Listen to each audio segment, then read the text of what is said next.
And let me also say a word on an issue that I know is obviously of enormous consequence all over this country, but maybe more in Arizona than in many other areas. And that is the issue of immigration reform.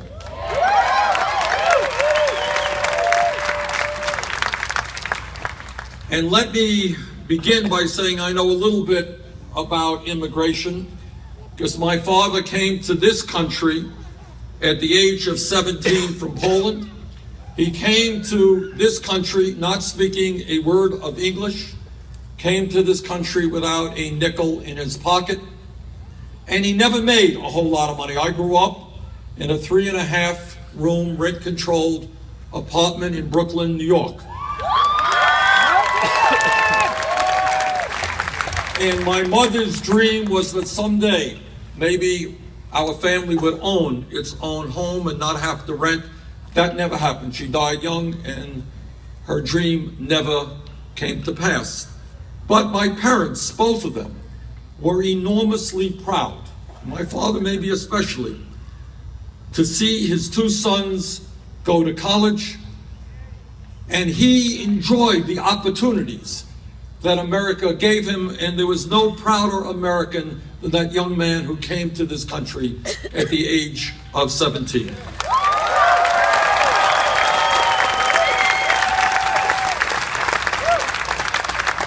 Now, my family's story is a story very similar to many people who are here tonight.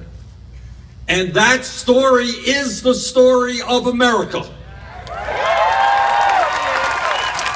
It is the story of hardworking families coming into this country to create a brighter future for their children.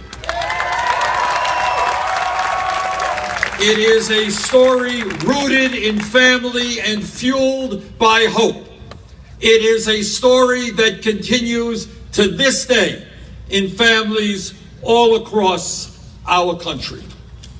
Today, as everyone here knows, we have 11 million people in this country who are undocumented, who came to this country to improve their lives, to escape oppression, fleeing desperate poverty and violence.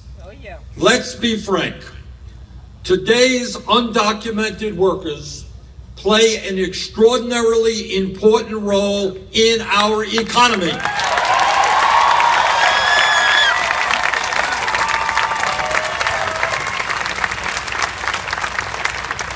Without these workers, it is likely that our agricultural system would collapse.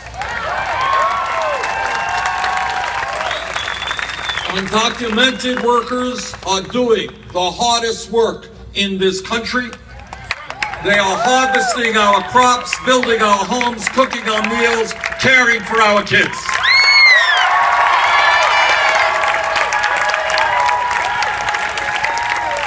They are part of the fabric of this country.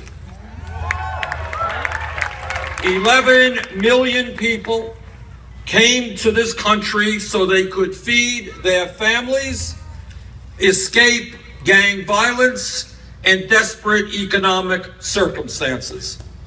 Let me also be very clear that people came to this country because they knew that there were jobs, and if anyone thinks that employers throughout America didn't know that the workers they were hiring were undocumented, they would be dead wrong.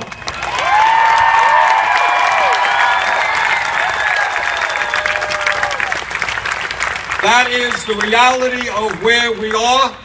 Employers were complicit, hiring undocumented workers for low wages. That's the fact. Slave wages, all right.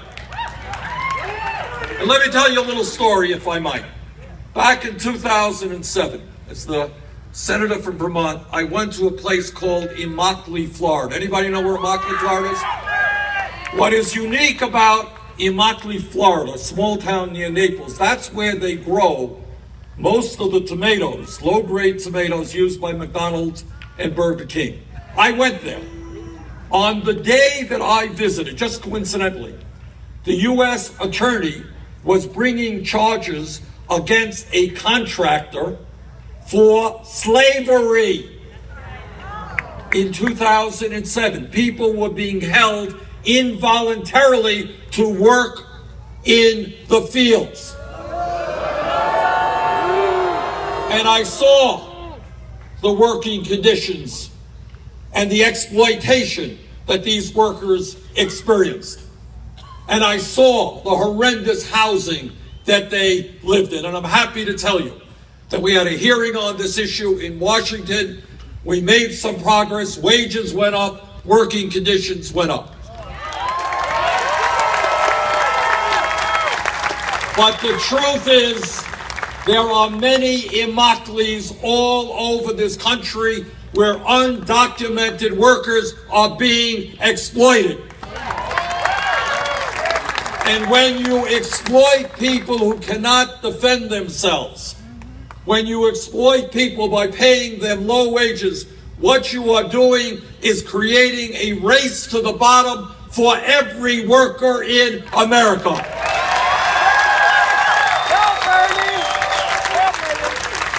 And let me tell you something else. People can have disagreements about immigration reform.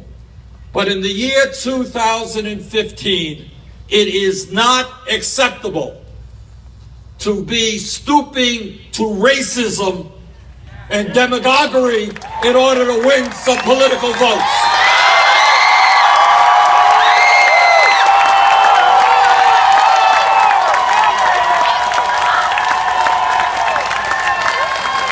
It is not acceptable. It is not American. It's not. To be defining a whole group of people who happen to come from Mexico and calling them criminals and rapists.